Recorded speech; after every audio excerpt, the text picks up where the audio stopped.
لا حول ولا قوة إلا بالله العلي العظيم.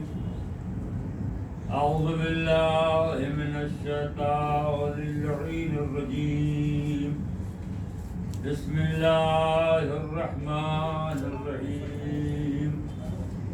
الحمد لله رب العالمين والعاقبة لأهل التقوى واليقين والجنة للموحدين والنار للملحدين والصلاة والسلام على النبي الأمي العربي القرشي المكي المدني الهاشمي الطهي الطعامي السراب المضي والكوكب الدري صاحب الوقار والسكينة المدفون بأرض المدينة والعبد المؤيد ورسول المسدد المحمود الأحمد مولانا بالقاسم محمد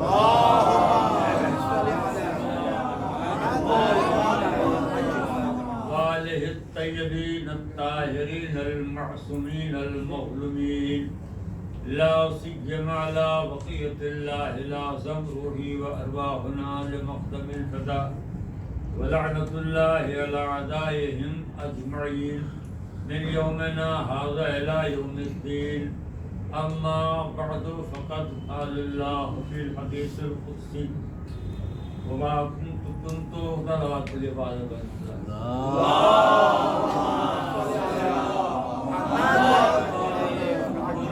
كنزا مخفيا فعبدت نور فخلقت الخلق. ارباب الدانش اور صاحبان فکر و فراست اور محبان اہل بیت عصمت و طہارت اور عاشقان امامت و ولایت، سلسلہ بیان آج اپنے تیسرے مرحلے میں ہے، اور میں نے آج کی اس مجلس کے لیے حدیث قدسی کے بڑی بابرکت کلمات کی تلاوت کی ہے۔ آغاز یہاں سے کر رہا ہوں کہ وہ خدا جو کسی بھی اعتبار سے عاجز نہیں ہے، وہ خدا جو ہر اعتبار سے بے نیاز ہے، وہ خدا جو معبود مطلق ہے، وہ خدا جو مختار محض ہے، وہ خدا جو ہر قاصد کا مقصود ہے، وہ خدا جو ہر طالب کا مطلوب ہے، وہ خدا ہر عابد کا معبود ہے، وہ خدا جو ہر ساجد کا مسجود ہے، وہ خدا جو ہر داعی کا مدعو ہے، وہ خدا جو ہر شاکر کا مشکور ہے، وہ خدا جو ہر شاہد کا مشہود ہے، وہ خدا جو ہر حامد کا محمود ہے، وہ خدا جو رحمان بھی ہے اور رحیم بھی ہے، وہ خدا جو مکرم بھی ہے اور کریم بھی ہے، وہ خدا جو عالم بھی ہے اور علیم بھی ہے، وہ خدا جو اعظم بھی ہے اور عظیم بھی ہے، وہ خدا جو ناصر بھی ہے اور نصیر بھی ہے، وہ خدا جو قادر بھی اور قدیر بھی ہے، وہ خدا جو غافر بھی اور غفور بھی ہے، وہ خدا جو عامر بھی اور مدبر الامور بھی ہے۔ صلوات پڑھیں بابا جی۔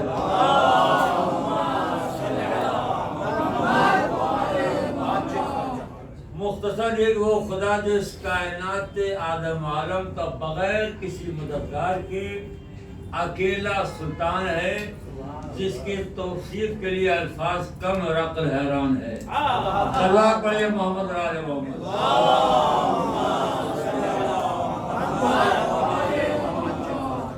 برتر ہے خدایا تو میرے گناہ سے، تو انتظار بھی ہو جائے۔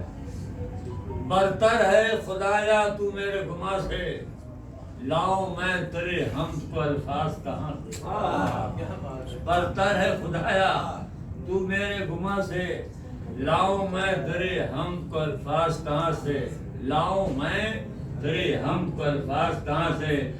بن جائیں قلم سارے شجر اور بحر سیاہی، ممکن نہیں توصیف تیری پھر بھی جہاں سے۔ صلوات پڑھیے محمد آل محمد۔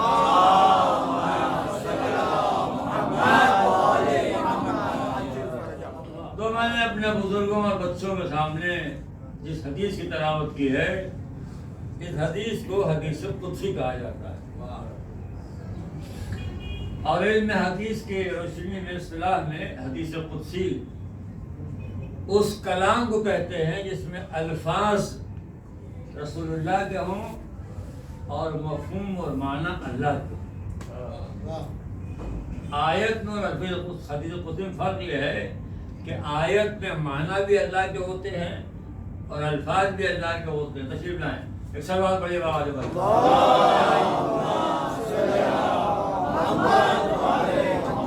اور حدیث قدسی میں معنی اللہ کے ہوتے ہیں اور الفاظ رسول اللہ کے ہوتے ہیں۔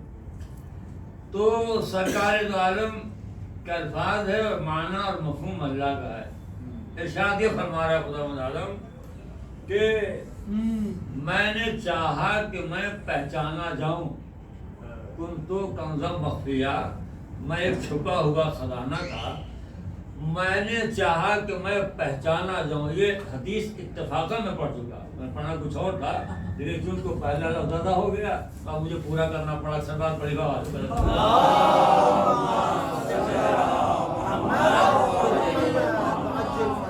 تو کنتو کنزا مخفیہ، میں ایک چھپا ہوا خزانہ تھا، میں نے چاہا کہ میں پہچانا جاؤں تو میں نے خلق کو خلق کیا۔ دیکھیے 99 نام تو اللہ کے مشہور ہیں، اب تو آپ جانتے ہی ہوں گے، اور آپ دعائیں جو سن کبیر پڑھ لیجیے، ہزار زیادہ اس میں بھی آپ کو اللہ کے نام مل جائیں گے، ٹھیک ہے؟ تو آپ جا کے جو سن کبیر بھی دیکھ لیجیے گا، اور ان اسما میں جو مشہور ہیں کہیں آپ کو اللہ کا نام خزانہ نہیں ملے گا۔ یا اللہ کیا کہا، کنتو کنزا مخفیہ، میں ایک چھپا ہوا خزانہ تھا۔ دیکھیے اللہ نے رحمان کہا، رحیم کہا، کریم کہا، علیم کہا، عظیم کہا، حلیم کہا، حکیم کہا، دیان کہا، برہان کہا، سبحان کہا، غفران کہا، رضوان کہا، مگر کہیں اللہ کا نام کنز مخفیہ نہیں ہے۔ اللہ کہا میں ایک چھپا ہوا خزانہ تھا۔ تو معبود تو خالق تھا یا خزانہ تھا؟ تو مالک تھا یا خزانہ تھا؟ تجھے کہنا چاہیے میں اللہ تھا، تمہارا خالق تھا، تمہارا مالک تھا، میں نے چاہا میں پہچانا جاؤں تو میں نے خلق کو خلق کیا۔ یا اللہ تو خالق تھا یا خزانہ تھا؟ تو خالق تھا نا، تو بہتر یہ تھا کہ میں خالق تھا تمہارا، میں نے چاہا کہ میں پہچانا جاؤں تو میں نے خالق کیا تمہیں۔ لیکن اللہ نے تمام ناموں میں کوئی ایک نام استعمال نہیں کیا، میں ایک چھپا ہوا خزانہ تھا۔ یا اللہ تو خالق تھا، خزانہ تھا، کسی اور نام کا تعارف کیوں نہیں؟ تو اللہ سے بہتر کون اپنے بندے کو سمجھے گا؟ خالق سے بہتر کون اپنے مخلوق کو سمجھے گا؟ ثانی سے بہتر کون اپنے مخلوق کو سمجھے گا؟ اللہ سے بہتر کون بندے کو سمجھے گا؟ اللہ یہ جانتا تھا کہ اگر میں کہوں گا میں تمہارا خدا تھا تو یہ بندہ کبھی خدا تلاش کرنے نہیں نکلے گا۔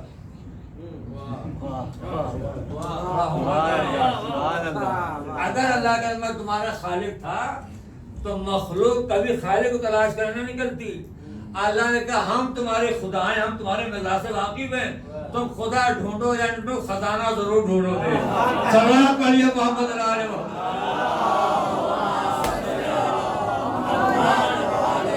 ایک اور بار آگے بولو صلوات پڑھ رہے ہیں۔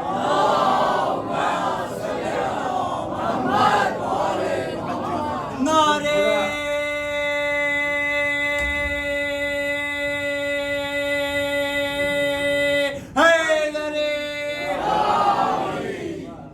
تم خدا تلاش کرنے کبھی نہیں نکلو گے۔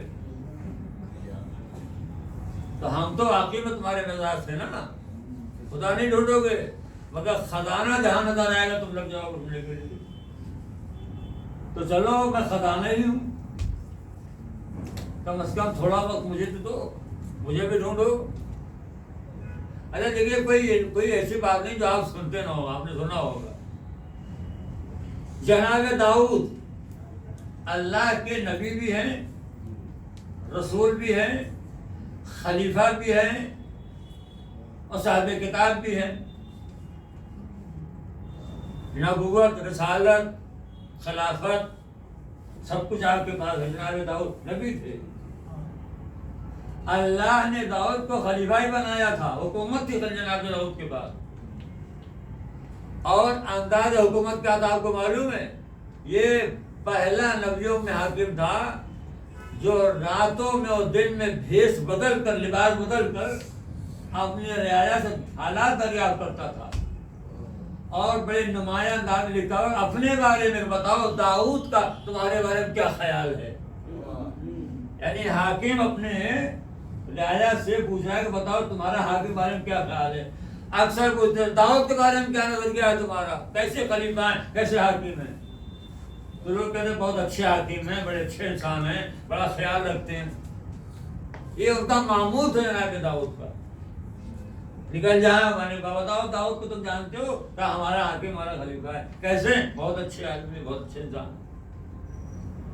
چنانچہ لکھا ہوا ہے تفسیروں میں کہ ایک دن جناب داؤد نکلے اپنے بارے میں حالات دریافت کرنے کے لیے. تو اللہ نے جبرائیل کو بھیجا انسانی لباس میں. ملاقات ہو گئی, سلام کیا, انہوں نے جواب دیا. کہتا کہ تمہارا کیا خیال ہے داؤد کے بارے میں, حاکم کے بارے میں اپنے. تو جبرائیل نے کہا بہت اچھے حاکم ہیں, بہت اچھے انسان ہیں, بڑا خیال رکھتے ہیں, رعایا کا بڑا, مگر ایک کمی ان کے اندر ہے. تو ظاہر ہے اب تک کسی نے کمی اور نقص کا بیان کیا ہو, اگر کوئی بولے کہ بہت اچھے انسان ہیں مگر ایک کمی ہے, تو تصویر تو بڑھ جائے گی. لکھا ہے جناب داؤد ٹھہر گئے کہ اب تک جو ہم نے پوچھا والد نظر کا بہت اچھے حاکم, بہت اچھے خلیفہ ہیں, بہت اچھا, یہ پہلا آدمی ہے جو کہہ رہا ہے کہ ایک کمی ان کے اندر ہے. تو جناب داؤد نے کہا وہ کمی اور نقص کیا ہے؟ کمی ہے کہ داؤد اپنا اور اپنے پورے پریوار کا خاندان کا خرچ بیت المال سے لیتے ہیں. اگر یہ بیت المال سے اپنے اہل کا اپنا خرچ نہ لے تو بڑے اچھے حاکم ہیں. یہی ایک کمی ان کے اندر ہے کہ وہ بیت المال سے اپنا اپنے اہل کا خرچ لیتے ہیں. یہ کیا ہے جناب داؤد کو یہ ان کا نقص جو بیان کیا اتنا اچھا لگا کہ اب جناب داؤد نے دعا کی کہ اللہ تو مجھے کوئی ایسا ہنر دے دے کہ میں اس ہنر کے ذریعے اپنے قصبے معاش کر سکوں. شروعات پڑھی بابا جی ایسا کوئی فن بتا دے, فن کی تعلیم دے دے کہ ہم اس فن کے ذریعے اپنا رزق معاش تلاش کر سکوں, لے سکوں. تو اللہ نے جناب داؤد کو زرع بنانے کا ہنر دیا. 2 معجزے تھے جناب داؤد کے پاس. ایک تو یہ ہے کہ لوہا ان کے ہاتھ میں آنے کے بعد نرم ہو جاتا تھا. لوہا لیا معلوم نرم ہو گیا, اب جیسے چاہیں جو کچھ چاہے بنا دیں. ایک معجزہ یہ تھا. دوسرا معجزہ یہ تھا کہ جناب داؤد کی آواز میں اتنی کشش تھی, خوش الحان جس کو بولتے ہیں, اتنی کشش تھی کہ جناب داؤد کلام اللہ کے, کتاب اللہ کی تلاوت کرتے تھے تو لکھا چرند اور پرند تک جمع ہو جاتا سننے کے لیے.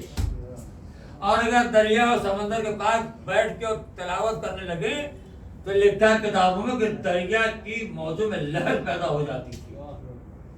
یہ ایک معجزہ تھا جو اللہ نے جناب داؤد کو بخشا تھا.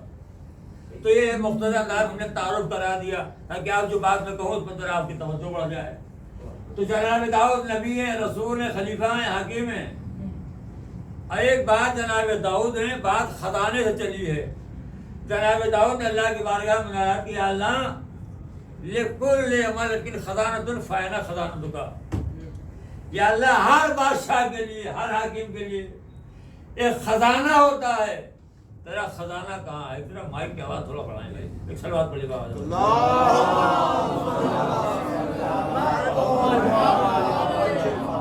ایک اور صلوات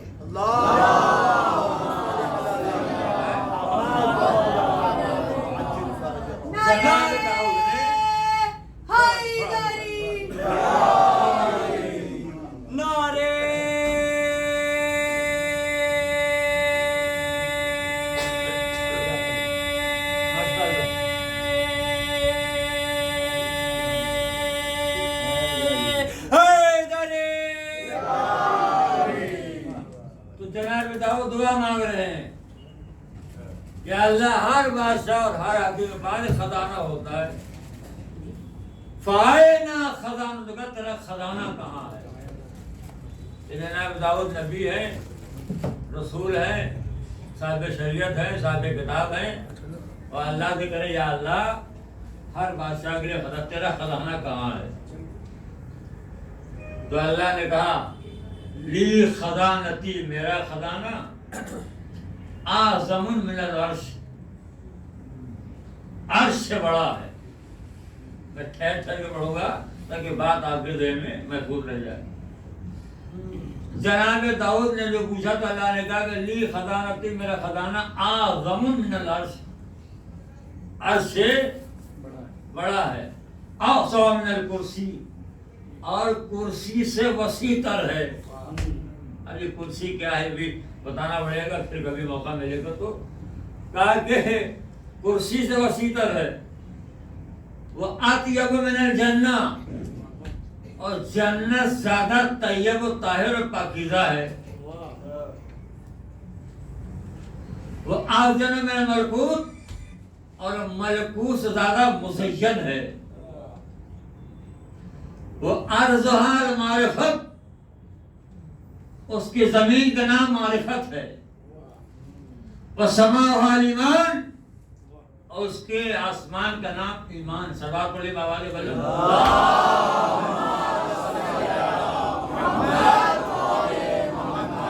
اس کے آسمان کا نام ایمان ہے۔ وشمسها الشوق، اور اس کے سورج کا نام شوق ہے۔ والقمرها المحبت، اور اس کے چاند کا نام محبت ہے۔ والنجومها الخواطر، اور اس کے تاروں کا نام تفکر ہے۔ ہائے ہائے اللہ، تفکر کا نام، تاروں کا نام تفکر ہے۔ وسحابها العقل، اور اس کے بادل کا نام عقل ہے۔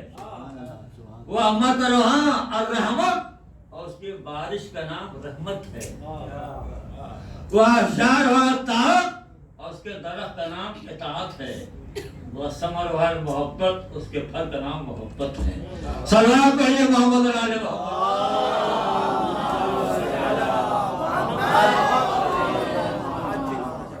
اس کے پھل کا نام محبت ہے۔ وَلَهَا أَرْبَعَةُ أَبْوَابٍ، اور اس کے 4 دروازے ہیں۔ العلم والحلم والصبر والرضا۔ پہلے دروازے کا نام علم ہے، دوسرے کا نام حلم ہے، تیسرے کا نام رضا ہے، چوتھے کا نام صبر ہے۔ وَهِيَ فِي قَلْبِ الْمُؤْمِنِ، وہ مومن کے دل میں ہے۔ صلوات علی محمد علیہ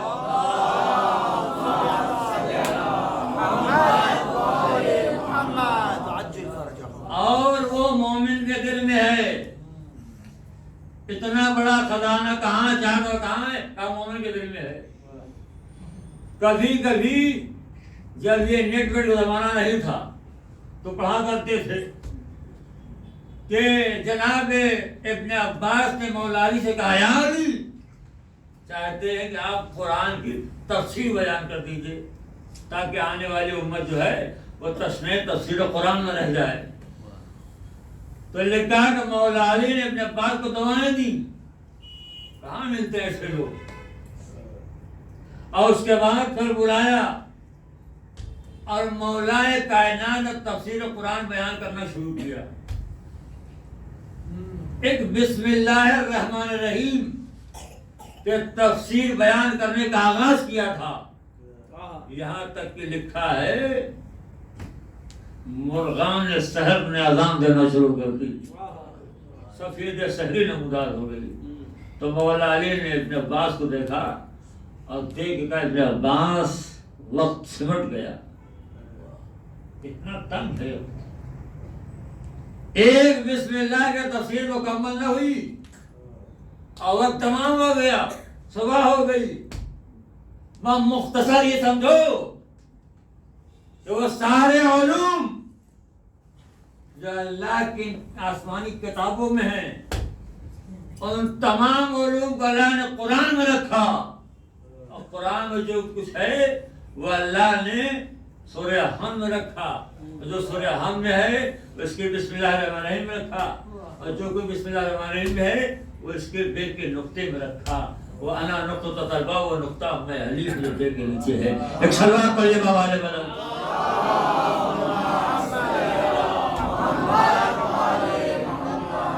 تمام علوم آسمانی اور ارضی 4 کتابوں میں، اور 4 کتاب جو قرآن میں، قرآن جو سورحان میں، اور سورحان جو بسم اللہ میں ہے، اور بسم اللہ میں جو بے کے نقطے میں ہے. تو اکثر لوگ یہ بات سمجھ میں نہیں آتی کہ سارے علوم چھوٹے بے کے نقطے میں کیسے سما گئے. ہم نے کہا ابھی میں نے پڑھا اتنا بڑا خزانہ ہائے ہائے جس کے 4 دروازے، جب مومن چھوٹے دل میں سما سکتا ہے تو پورا قرآن بے کے نقطے میں کیسے نہیں آ سکتا.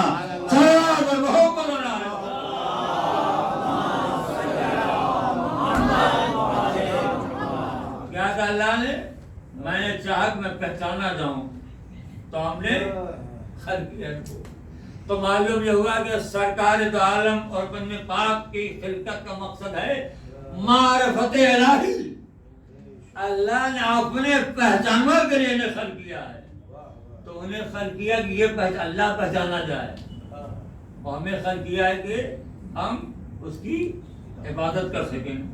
اور میں نے کبھی شاید کیا ہو کہ کائنات آدم عالم میں کوئی چیز ایسی جس کو اللہ نے بلا وجہ خلق کیا ہو. وجہ ہم نے سمجھی الگ بات ہے، مگر اللہ نے کسی چیز کو دنیا میں بلا سبب نہیں خلق کیا.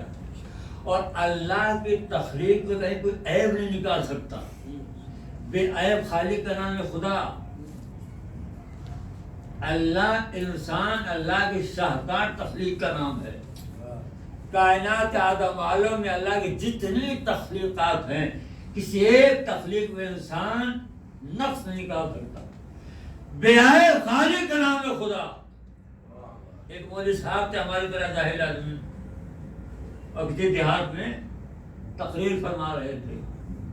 ایک صاحب بیٹھے ہوئے سن رہے تھے، کسان آدمی تھے. ان کا اچھا اللہ کے تخلیق کوئی عیب نہیں ہے؟ اترو ممبر سے بتاتا ہوں کہاں کہاں عیب ہے. عجب ظاہر ہے کہ آدمی بہت پہلے سے ہوتا آ رہا ہے کہ ہر آدمی مجلس سننے تھوڑی آتا ہے. جو لوگ آتے ہیں وہ اپنے اپنے مقصد سے آتے ہیں. کچھ لوگ مقصد میں کامیاب ہو جاتے ہیں. سب بات بڑی بابا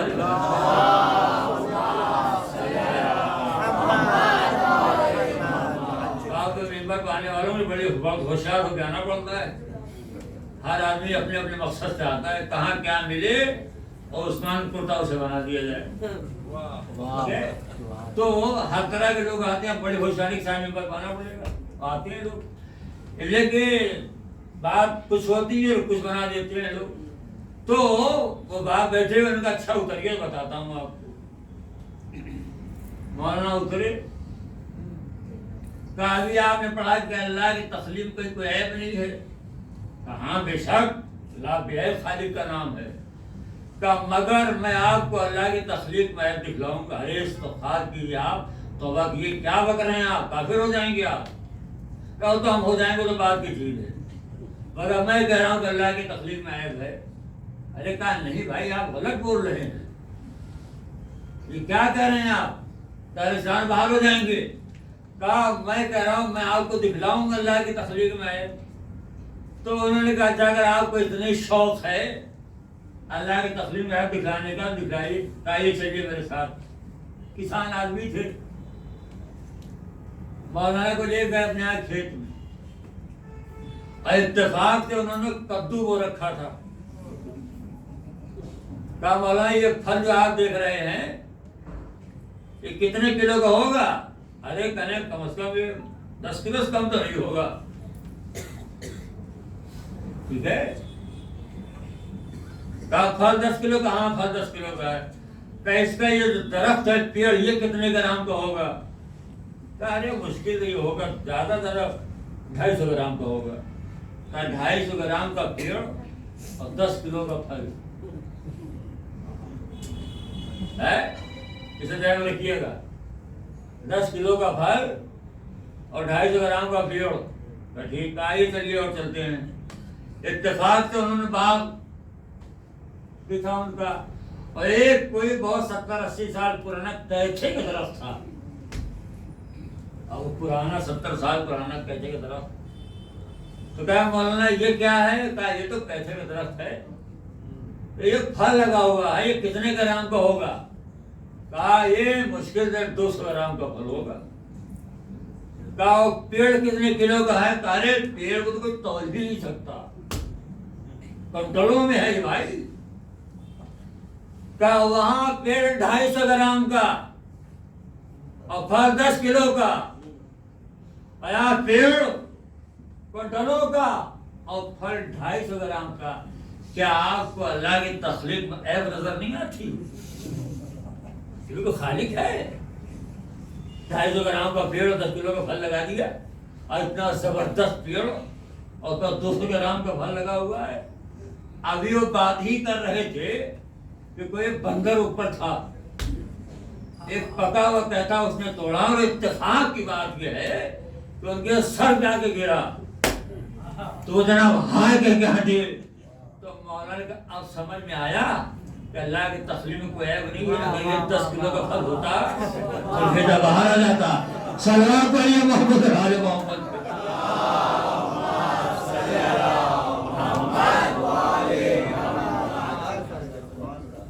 کہ میں نے آپ کو ہنسانے میں نہیں پڑھا ہے. اللہ بے عیب خالق کا نام ہے خدا. شاہکار تخلیق کا نام انسان ہے. انسان اللہ کی شاہکار تخلیق کا نام ہے. دیکھیے انسان مرکب 2 چیزوں سے, ایک ہے جسم, ایک ہے روح. ٹھیک ہے, جسم اور روح مل کے انسان بنے ہیں. جسم بنایا اللہ نے سبھی مٹی سے. یہ آپ کا جسم جو ہے اس کو بنایا اللہ نے مٹی سے, اسی لیے جسم کی ساری کمی کو مٹی پورا کرتی ہے. ہمارے پاس صاحب کو کیلشیم کم ہو گیا, ڈاکٹر نے لیا لگا دیا. کہاں سے پیدا ہوا؟ زمین سے پیدا ہوا. تو چونکہ جسم بنا ہے مٹی سے, لہذا آپ کے جسم کی ہر حاجت کو زمین پورا کرے گی, مٹی پورا کرے گی. ٹھیک ہے, اور روح آئی ہے وہاں سے, روح کی ہر کمی کو وہاں سے پورا ہوگا. اور دونوں چیزیں ملایا تو انسان بنا. توجہ رہے. اب بنایا کس نے؟ اللہ نے بنایا. اللہ وہ مصور. دیکھیے تصویر بنانے والے جو مصور ہوتے ہیں وہ تصویر بناتے ہیں, بہت اچھی تصویر بناتے ہیں. مگر جب بنانے پر آپ کے حوالے کریں گے تو کیا کہیں گے کہ اس تصویر کو 4 چیزوں میں محفوظ رکھنا. ایک تو مٹی سے محفوظ رکھنا, اگر مٹی لگ گئی تو دیمک کھا جائے گی. دوسرے آگ سے محفوظ رکھنا, اگر اس آگ لگے تو جل جائے گی. پھر ہوا محفوظ رکھنا, اگر ہوا لگ جائے تو نقص بڑھ جائے گا. اور چوتھے پانی محفوظ رکھنا, اگر پانی اکھڑ جائے گا. جن 4 چیزوں سے دنیا کا مصور تصویر کو بچاتا ہے, انہیں 4 چیزوں اللہ تصویر بناتا ہے. صلوات پڑھیے محمد اور آل محمد.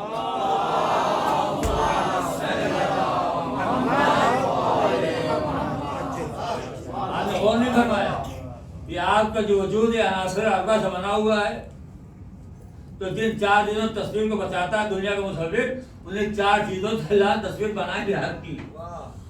اور ایسی تصویر بنائی کہ دنیا میں نہ جانے انسانوں کی تعداد کیا ہے, مگر ایک انسان دوسرے انسان سے نہیں ملتا. میں آج کل کیا ہو رہا ہے, کہا صاحب تصویر اب کافی نہیں, اب آپ انگوٹھے کا نشان لگائی دیا پنجے کا. یہ پنجے کا نشان کیوں؟ نہ جانے کتنے لوگ ہیں پنجے کا نشان لگا رہے ہیں, ایک کا دوسرے کو نہیں ملتا ہے. کہ تخلیق اس کے اللہ کی تو ہے. تو اللہ کی شاہکار تخلیق کا نام انسان ہے. شاہکار تخلیق, اور جو کتنے تناسب چیزوں کو رکھا ہے. جہاں کی ضرورت وہاں کو رکھا, جہاں کی ضرورت وہاں کو رکھا, جب بالکل مناسبت سے. بہت مشہور بات ہے کہ اکبر بادشاہ نے بربل سے پوچھا, بربل یہ بتاؤ کہ یہ میرے ہتھیلی میں بال کیوں نہیں ہے, ہتھیلی میں بال کیوں نہیں ہے؟ تو بربل نے کہا حضور آپ کے ہتھیلی میں بال سے نہیں ہے کہ چونکہ آپ ان ہاتھوں اتنا لوگوں کو دیتے ہیں, دیتے ہتھیلی کے بال جڑ گئے, گر گئے. اکبر نے کہا, پھر اکبر کو یاد ہے کہ ان کے ہتھیلی میں تو بال نہیں. تو کہا اچھا تمہارے ہتھیلی میں بال کیوں نہیں ہے؟ کیا تمہارے ہتھیلی میں؟ کہا میں نے ہاتھوں آپ نے اتنا لیا ہے لیتے لیتے ہتھیلی کے بعد گر گئے. لکھا کچھ قیدی کھڑے تھے تو اکبر نے کہا کہ ان قیدیوں کے ہتھیلی میں بال کیوں نہیں ہے؟ تو بیربل نے کہا سرکار انہوں نے نہ دیا نہ لیے, ہاتھ ملتے رہے, ملتے رہے. سلمان پڑھیے محمد علیہ محمد.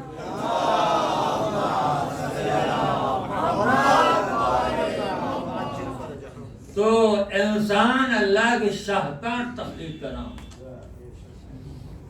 بے خالق خدا ہے. اس نے جب انسان کو خلق کیا تو کہا میں احسن خالق ہوں. تو اللہ نے انسان کیوں خلق کیا؟ کہا ہم نے وما خلقت الجن والانس الا لیعبدون, تو میں نہیں پیدا کیا مگر ہی کہ میں نے عبادت کے لیے. ایک صاحب نے کہا صاحب ہم بڑی نمازیں پڑھتے ہیں.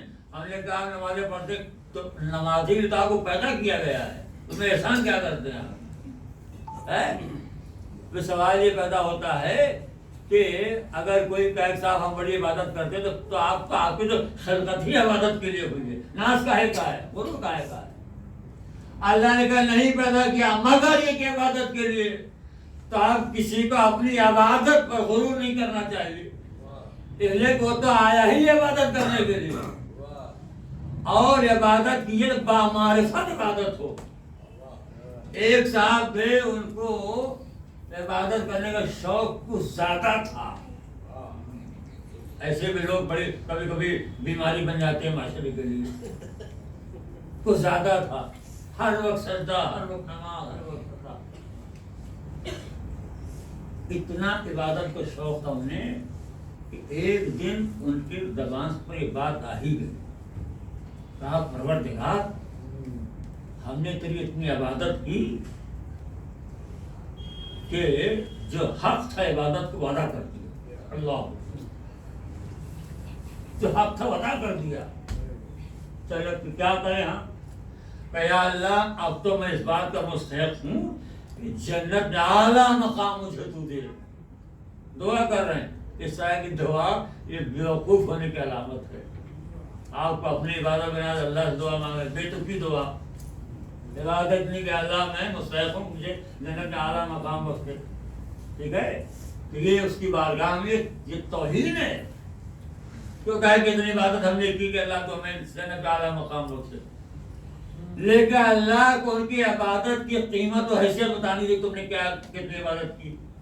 لیکن جیسے ان کے دل و دماغ میں بات آئی کہ ہم نے عبادت کا حق ادا کر دیا اور میں اس لائق ہوں کہ اللہ مجھے جنت میں اعلیٰ مقام بخشے, تو اللہ نے انتظام یہ کیا کہ ان کے دل و دماغ میں بات ڈالی کہ تم سفر کرو. تو اب یہ پرانے زمانے کے بات ہے. آج زمانے میں تیز رفتار گاڑیاں معلوم ہوا 1000 کلومیٹر فاصلہ جو 6 گھنٹے میں ہو گیا, ایسا تھا نہیں زمانے میں. خیر تیار ہو گئے سفر کرنے کے لیے کہ سفر کرنا ہے. اب وہ جو سامان مانتا کھانے پینے کا وہ ساتھ میں, یہاں تک ایک منزل وہ آئی کہ کھانا بھی ختم ہو گیا اور پانی بھی ختم ہو گیا. ٹھیک ہے, پانی بھی ختم ہو گیا. پرانے زمانے کی بات ہے. تو انہوں نے داہنی طرف بائیں طرف آگے پیچھے یہاں وہاں پانی تلاش کیا, پانی نہ ملا. تلاش کرتے کرتے کرتے کرتے تھک گئے بیچارے. اچھا جب تلاش کرنے میں طاقت ضرورت ہوتی ہے انسان کی تو پیاس اور بڑھتی جاتی ہے. جتنا یہ پانی ڈھونڈے اتنے پیاس بڑھتی جائے. ورنہ اگر کہیں بیٹھ جاتے تو 1.5 گھنٹے 2 گھنٹے معاملہ ہوتا ہے, ہو جاتا. مگر یہاں وہاں بہت. اب عالم یہ ہے کہ انہوں نے محسوس کر لیا کہ اب تو جان آ گئی بات, اب تو اگر پانی ملے گا تو مر جائیں گے. جان مطلب وہاں سے غارت پانی ہے ہی نہیں, کیا کریں, تھک گئے. اب پانی نہ ملا. اب جب انہوں نے محسوس کیا بھائی پانی ملے گا نہیں, اب ہماری آخری وقت ہے. جاوید بھائی تکیہ بنایا ریت کا اور قبلہ رخ لیٹ گئے, بالکل جیسے مردہ لیٹتا ہے. پانی جو ملے گا نہیں تو مر جائے, کم از کم جب روح نکلے تو قبلہ رخ تو رہوں. ٹھیک ہے, تو لیٹ گئے. لیکن جیسے لیٹے کہ سوچ کے ملکل موت آئیں گے اور روح انہیں احساس ہو کوئی آ رہا ہے. اب ذرا سا ہمت بڑھی تو آواز تو تھی نہیں کہ نکالے بلائیں اسے اشارے سے. آنے والا قریب آیا, کیا بات ہے, پانی. پیاسا ہوں مر جاؤں گا، پانی دے دو۔ تو آنے والے نے کہا میں پانی تمہیں دوں گا تو، مگر ایک شرط ہے میری۔ کا کیا شرط ہے؟ کہا میں آدھا گلاس پانی دوں گا اس شرط پر کہ اپنے زندگی کی آدھی عبادت مجھے دے دو، آدھی عبادت مجھے دے دو۔ کہا بھائی جان بچے آپ کو پائیں عبادت بعد بھی کر لیں گے۔ کہا ٹھیک ہے، اپنی عمر کی آدھی عبادت تمہارے حوالے کرتا ہوں، پانی دے دو۔ اس نے آدھا گلاس پانی دیا۔ اب آدھے گلاس کے بعد پیاس اور بڑھ جاتی ہے، نہ مانگتے پھر بھی رہتا، پیاس اور بڑھ گئی۔ پھر کہا کہ بھائی آدھا گلاس اور دے دو۔ کہا اس شرط کو جو آدھی بچی ہوئی عبادت ہے وہ دے دو۔ تو کہا ابھی تو میں زندہ رہوں گا، عبادت کر لوں گا۔ کہا چاہے وہ بھی لے لو۔ لے لیا آدھا گلاس پانی، اب پی لیا، جان بچ گئی۔ ایک گلاس پانی کے لیے پوری زندگی کی عبادت انہوں نے اس کے حوالے کر دی۔ آواز قدرت آئی، اے میرے بندے اب سمجھ میں آیا تیری عبادت قیمت کیا ہے؟ اللہ نے کیا سمجھا؟ اب سمجھ میں آیا کہ تیری عبادت کی زندگی کی قیمت کیا ہے؟ تیری زندگی بھر کی عبادت قیمت ایک گلاس پانی کے برابر بھی نہیں ہے۔ صلوات کہیے محمد علیہ وسلم۔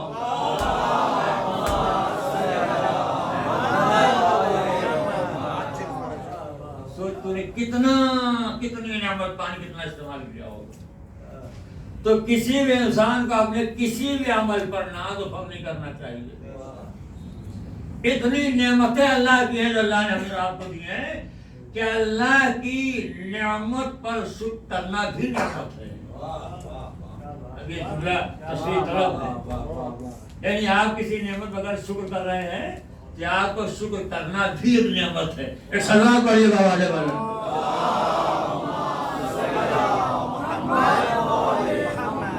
تو اللہ نے کہا ہم نے تمہیں نہیں پیدا کیا مگر ایک عبادت کے لیے، اور عبادت ہو تو بامعرفت ہو۔ بے معرفت عبادت جو ہے وہ قبول نہیں کی جائے گی۔ عبادت معرفت کے ساتھ، کس کی عبادت کر رہے ہو؟ اللہ کو پہچانتے ہو؟ اور سنیے بڑی عجیب معاملہ ہے، اللہ نے کہا ہم نے نہیں پیدا کیا مگر ایک عبادت کے لیے، اور جب ہم نے عبادتوں کو دیکھا تو صاحب بڑے مختصر، نماز پورے 24 گھنٹے میں 17 رکعت، اور چاہے وہ 17 منٹ کا ہو جائے، ہم جیسے کہ تیز پڑھنے والے ہوں تو 16 منٹ میں پڑھ ڈالیں۔ 5 وقت کی نماز 17 رکعت، ٹھیک ہے۔ روزہ سال بھر میں 1 مہینہ، رمضان، حج پورے عمر میں 1 مرتبہ، خمس زکوٰۃ سال بھر میں 1 مرتبہ، اور کہا کیا ہم نے نہیں خلق کیا تمہیں مگر ایک عبادت کے لیے۔ یا اللہ تو ہماری پوری زندگی بتا رہا ہے عبادت، عبادتیں مختصر کیوں ہیں؟ نماز 5 وقت، روزہ 1 مہینہ، حج پوری عمر 1 مرتبہ، خمس زکوٰۃ سال بھر 1 مرتبہ، اور کہا کیا نہیں خلق کیا مگر کی عبادت کے لیے۔ تو عبادت مختصر کیوں ہے؟ کہا کیا سب ہمیں سے پوچھو گے ہم نے نبی کیوں بھیجا ہے؟ تو نے کہا یار نبی اللہ کرے ہم نے نہیں خلق کیا مگر ایک عبادت کے لیے۔ تو عبادتیں مختصر کیوں ہیں؟ تو آدم نے آواز ہے کس نے کہا عبادت مختصر ہے؟ اسی لیے تو میں نے کہہ دیا ذکر و علم نے بادا کہیے محمد علیہ وسلم۔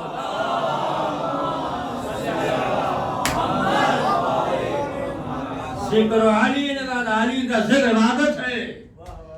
ذکر مانی یعنی جو میں کر رہا ہوں، ذکر مانی یاد رکھنا۔ اگر آپ نے اپنی حیات کو مولا علی کے ولایت سے جوڑ دیا ہے تو آپ کی زندگی کا ہر لمحہ عبادت بن جائے گا۔ صلوات پڑھیے محمد علیہ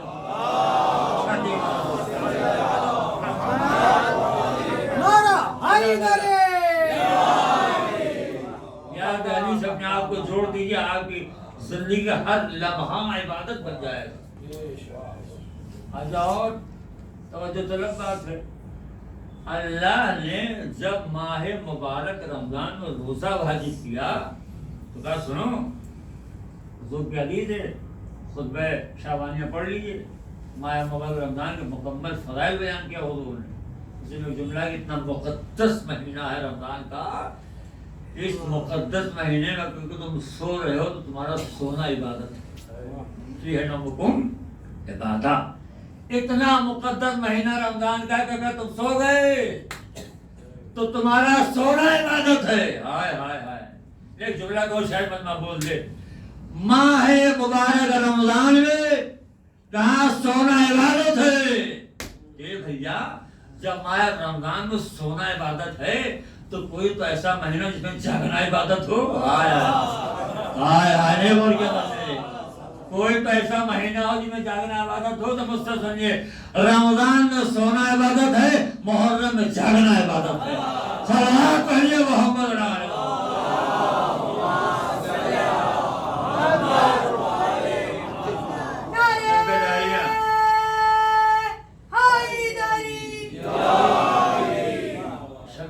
عبادت ہیں، ماہ محرم میں سفر میں جاگنا عبادت ہے۔ اور کیوں نہ عبادت ہو؟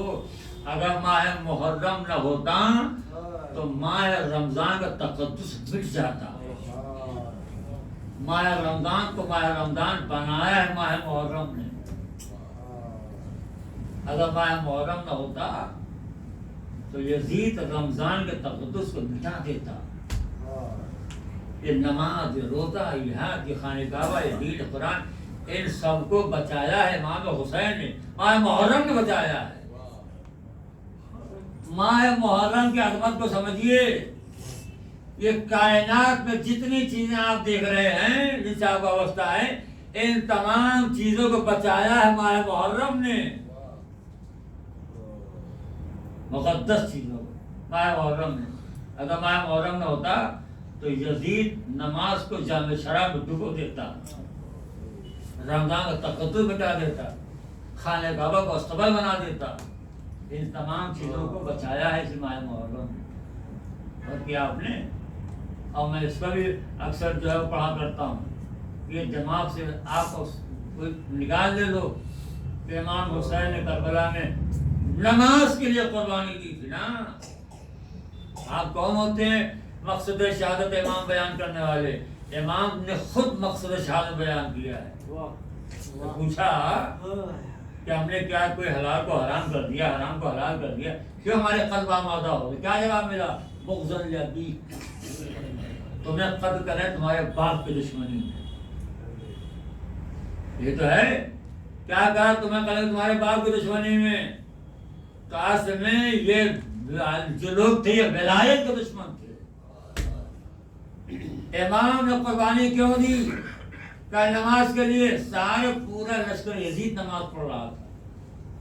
یزید نماز کا دشمن نہیں تھا، نکال دیجیے دماغ سے۔ یزید دشمن تھا ذہن انسانی میں بسے ہوئے الوہیت کے تصور کا۔ وہ اصل میں اللہ کا دشمن تھا، وہ خدائی تصور کا دشمن تھا، نماز کا کوئی دشمن تھا۔ وہ چاہ رہا تھا کہ ہم خدا کے تصور کو انسان کے ذہن سے نکال دیں، مٹا دیں۔ الوہیت کا دشمن تھا وہ۔ امام نے قربانی دی ہے، وہ الوہیت کو بچانے کے لیے دی ہے، تصور الوہیت قائم رہے لوگوں کے دماغ میں، اس لیے قربانی دی ہے۔ نماز کے چھوڑ دیجیے، اور ہم نے یہ منظر اپنی آنکھوں سے دیکھا کہ جو افضل تھا وہ پشپ بیٹھا ہوا تھا۔ اللہ نے حسین کے لیے سجدے کو روکا مگر امام حسین کو نہیں ٹوکا ہے۔ کسی نے پوچھا ہم نے سورج کیوں نکلتا ہے؟ کہا صاحب ہم نے گھر میں پلاسٹر کیا ہے دیوار پہ اس کو سوکھنے کے لیے۔ جواب ہے پاگل پن ہے۔ سورج کیوں نکلا؟ ارے ہم نے اپنے قبا دھلی تھی اسے سکھلانا تھا، اللہ نے سوکھنے کے لیے سورج نکلا۔ دیوانہ پن ہے یہ، پلاسٹر سوکھنے کے لیے، کپڑے سوکھنے کے لیے نا۔ سورج کے نکلنے کا مقصد بہت بلند ہے، اور وہ ہے کائنات کو روشن کرنا۔ یہ چھوٹے چھوٹے کام بڑے کاموں کے صدقے میں ہو جاتے ہیں۔ نہیں سمجھا بھائی؟ یہ چھوٹے چھوٹے کام جو ہیں بڑے کام کے، سورج نکلا ہے کائنات کو روشن کرنے کے لیے، ضمناً کپڑا بھی خشک ہو گیا، دیوار بھی خشک ہو گئی، تو چھوٹے چھوٹے کام جو ہوتے ہیں نا وہ بڑے کام کے صدقے میں ہو جاتے ہیں۔ امام نے سر قربانی دی ہے تصور الوہیت کو بچانے کے لیے. امام نے قربانی دے کر خدا کے تصور کو بچا لیا. ضمن نماز بھی بچ گئی, روزہ بھی بچ گیا. حضرت صلوات پڑھیے محمد علیہ وسلم.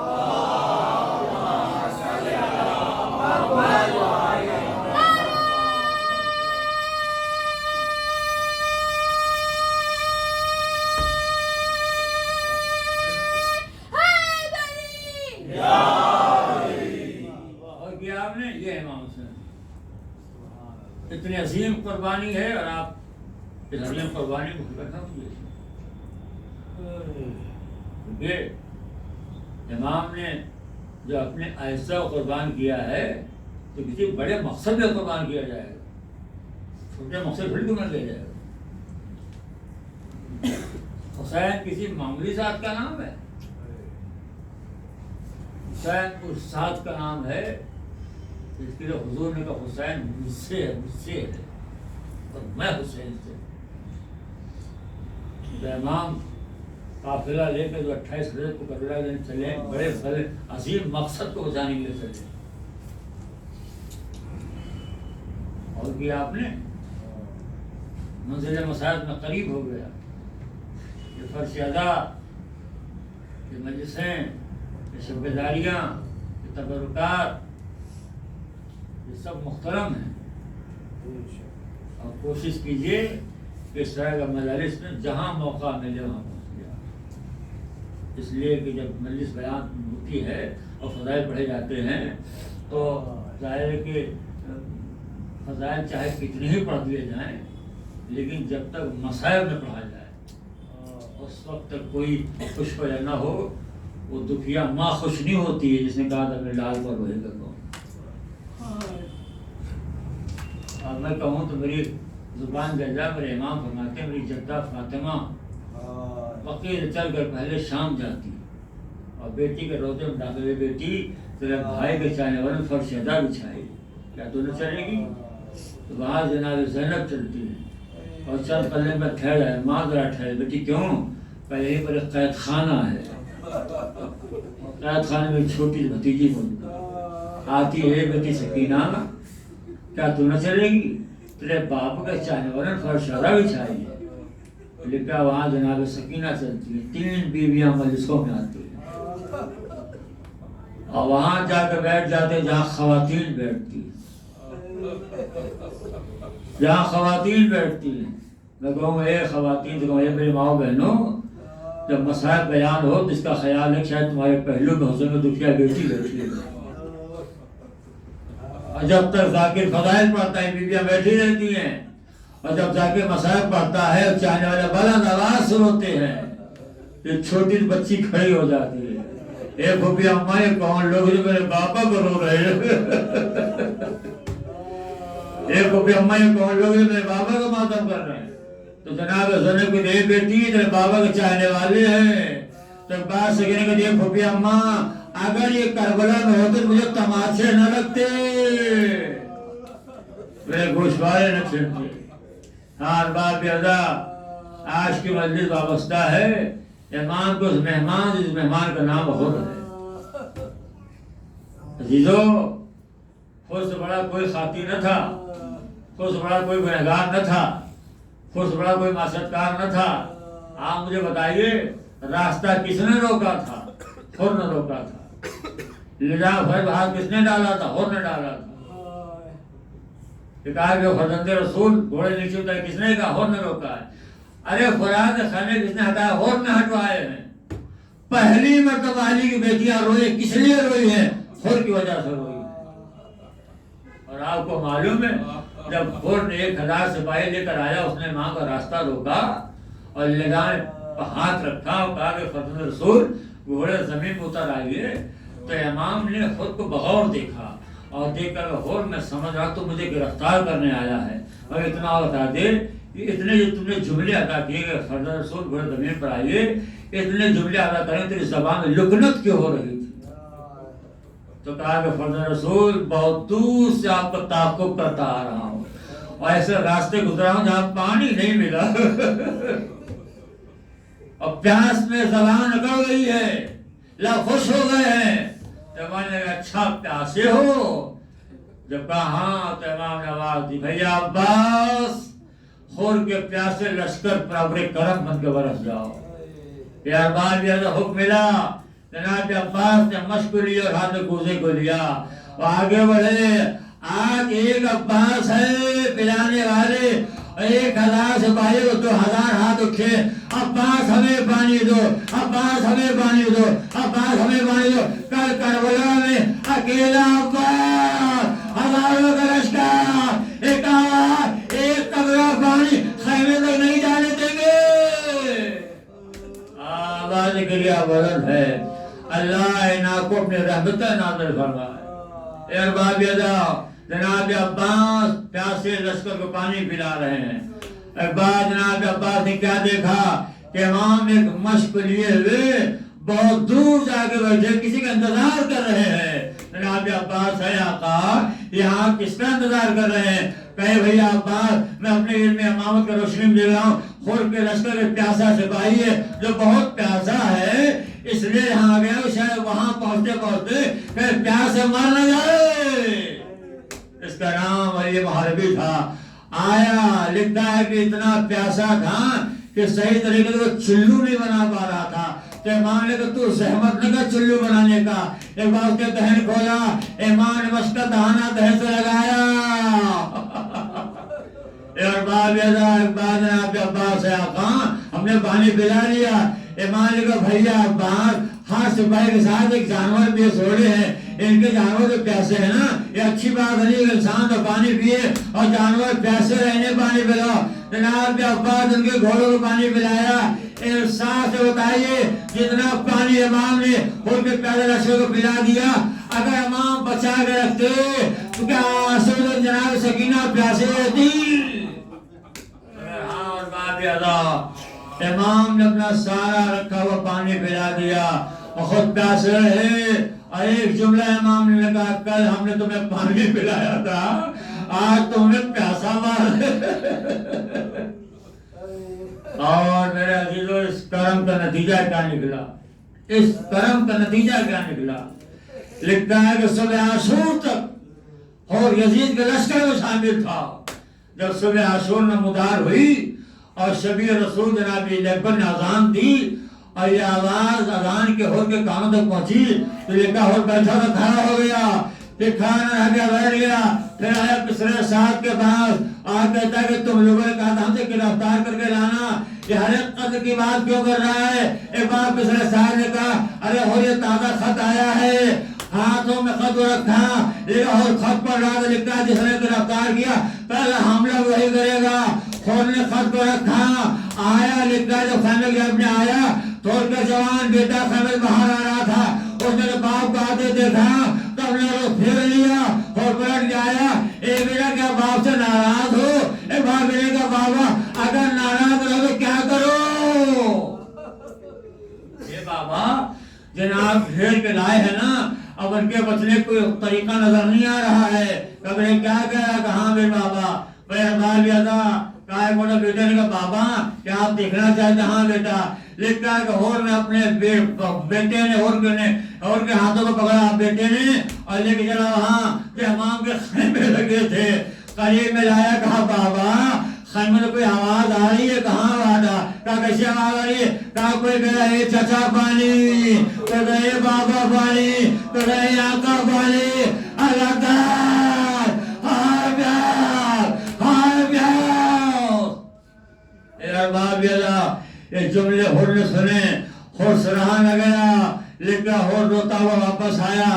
اب جب ہور خیمے میں داخل ہوا تو میں نے بعض مستند ذاکرین نے سنا ہے کہ اور یہ کم سن بچی تھی جو اپنے ماں کے پہلوں بیٹھ کے ماں سے کچھ باتیں کر رہی تھی، جب اس نے اپنے باپ کو آتے دیکھا تو یہ سمجھ گئی بابا مجھے اس تکلیف نہ دے، خاموش ہو گئی اور آگے بڑھا۔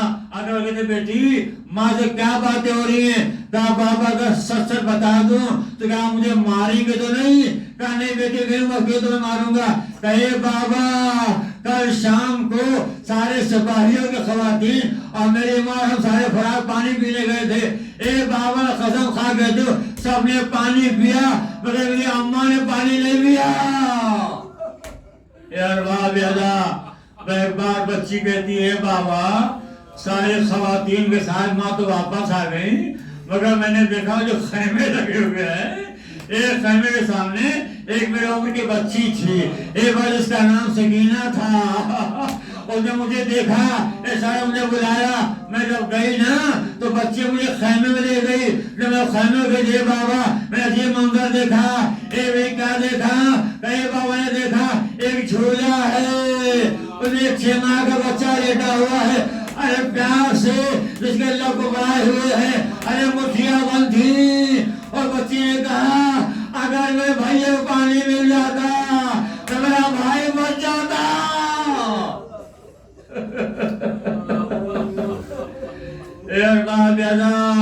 ایک بار ہر تڑپ اٹھا آیا بیٹے نے کہا میرا سر ساماما اتار بیٹے نے سر ساماما اتارا کہے میرے تو ٹکڑے کر اس نے امام کے پاس دب لے گیا کہے بیٹا ایک سے میرے ہاتھوں کو باندھ دے ایک میرے ہاتھ کو پٹی بنا کے باندھ دے اے ارباب یادا بیٹے پٹی باندھا کہا وہاں لے کے چل جہاں فرزند فاطمہ اے ارباب یادا اور کا بیٹا اپنے باپ کو لے کے آیا کہا بیٹا میرا آقا حسین کہاں ہے اے ارباب یادا بیٹا لے کے جب گیا تو ایک بار ہور نے اپنا سر امام کے قدموں میں رکھ دیا کہا مولا جب تک خطا معاف نہ کریں گے تب تک یہ سر نہ اٹھے گا امام جھکے بازو کو پکڑا اور کو اٹھایا سینے سے لگایا اے اور ہم نے تجھے معاف کیا میرے خدا نے معاف کیا ارباب یادا ابھی چند فقرہ میں اور پڑھوں گا ہاں ایک منظر وہ بھی آئی کہ اور نے کہا مولا جب ہم نے راستہ روکا تھا تو خیموں سے کچھ بی بی رونے کی آواز آئی تھی ہم یہ چاہتے چلے وہاں بھی معافی مانگ لے امام اور کو لے کے آئے جناب زینب خیمے کے سامنے کھڑا کر دیا کہے بہن ہور آیا ہے معافی مانگنے کے لیے جب یہ سنا تو لکھا ہے جناب رونے لگی ایمان لے گئے بہن ارے یہ تو خوشی کا موقع ہے آپ رو کیوں رہی ہیں کہے بھیا میں رو اس لیے رہی ہوں ارے کل جب دشمن بن کے آیا تھا تو ہم نے پانی پلایا تھا آج جب مہمان بن کے آیا تو زینب جناب مجبور کہ اپنے مہمان کو ایک قطرہ پالے اور باب یادا وہ منزل بھی آئی کہ یہاں تک لوگ اجازت لے کے جاتے رہے اور منزل صاحب فائز ہوتے رہے بات جناب بھی ایک پر آگے بڑھے تو نے کہا مولا کیسے ممکن ہے غلام ابھی بیٹا موجود ہو اور آپ آقا صاحب کو اجازت دیں پہلے میرے بیٹے کو اجازت دیجئے پر مجلس تمام ہو رہی ہے امام نے کہا ہو تو مہمان ہے ایک بار ہونے کا مولا مہمان میں ہوئی آپ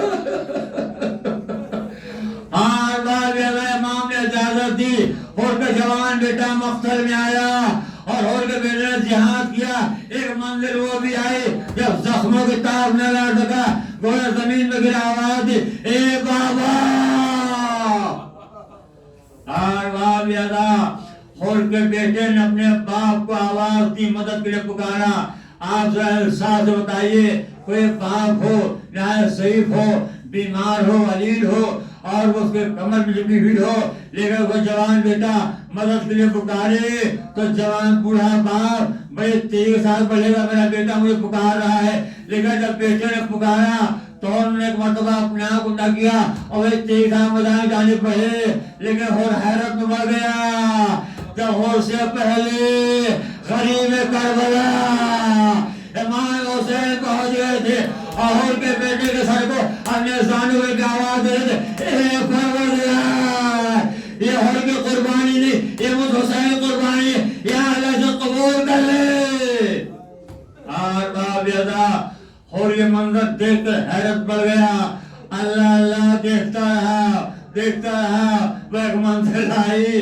کہ اور کے بیٹے نے بغور باپ کے چہرے کو دیکھا ایک بار الوداع چہرے کو دیکھ کر دم توڑ دیا روح پرواز کر گئی بیٹا دنیا رخصت ہو گیا لیکن ایک بار ہور جھکے امام نے سینے بہادا تھا اور کیا کرنا چاہتا ہے کہا مولا کہا میں اپنے بیٹے کا لاشا نہ اٹھاؤں کہا ارے بوڑھے باپ کا یہ اچھی بات نہیں ہے اپنے جوان بیٹے کا لاشا اٹھائے جب تک میں زندہ ہو تو میں لاشا اٹھائے نہ دوں گا میں کہوں نہیں عزیزو انہیں روتی آنکھوں کے ساتھ روکیے کروائے کے جانب اور کہیے مولا وہ جملہ جہاں ہم نے ہو سے کہا تھا ارے اکبر کے لاش پر کتنا یاد آیا ہوگا آئے کوئی نہ تھا جو کہتا ہے مولا ارے اکبر کا لاشا جوان بیٹے کا لاشا بوڑھا باپ اٹھائے اے مولا یہ اچھی بات نہیں مگر ہاں غریب کربلا نے جوان کا لاشا اٹھایا والی اکبر واہ حسینہ واہ مظلومہ سیالت الذین ظلموا ایام الفلق لعنة القوم الظالمين تقبل منا إنك أنت السميع العليم اللهم إني أسألك باسمك العظيم یا اللہ تجھے واسطہ ہمیں سے پریشان حال بھی پریشانی دور فرما یا اللہ اس ہمیں قبول فرما یا اللہ جو بیمار شفا نصیب فرما یا اللہ جو مقروض قرضہ فرما اور اللہ ہمارے امام کو تعظیم فرما ہم سب کو ان کے انصار میں شمار فرما تقبل منا انك انت السميع العليم وعطنا حسین یا حسین